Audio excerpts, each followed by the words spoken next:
আফগানিস্তানের সেমিফাইনাল খেলার স্বপ্ন এখনও শেষ হয়ে যায়নি, কিন্তু সম্ভাবনা খুবই কম। এক্ষেত্রে তাদের তাকিয়ে থাকতে হবে ইংল্যান্ড দক্ষিণ আফ্রিকা ম্যাচের দিকে। সেখানে ইংলিশদের বিপক্ষে পটিয়াদের শুধু হারলেই চলবে না, তাদের হারাতে হবে 207 রানের বড় ব্যবধানে। আর দক্ষিণ আফ্রিকা যদি আগে ব্যাট করে 300 রান তোলে, সেই লক্ষ্যে ইংল্যান্ড 11 ওভার 1 বল পেরোতে পারলে সেমিতে উঠবে নবী রাশিদরা। বি গ্রুপ থেকে এখন পর্যন্ত 4 পয়েন্ট নিয়ে সেমিফাইনাল নিশ্চিত করতে পেরেছে কেবল অস্ট্রেলিয়া।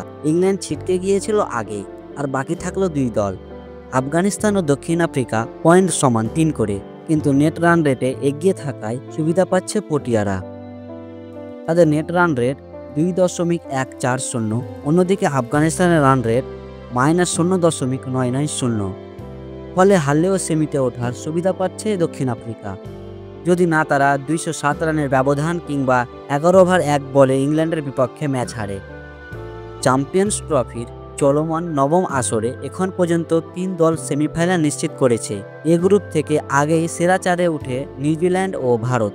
বি গ্রুপের অস্ট্রেলিয়া তৃতীয় দল হিসাবে তাদের সঙ্গে যোগ দিল, আর বাকি একটি স্লট। সেই জায়গাটি দক্ষিণ আফ্রিকা নাকি আফগানিস্তান পূরণ করে, জানা যাবে আজ ইংল্যান্ড ও দক্ষিণ আফ্রিকা ম্যাচে।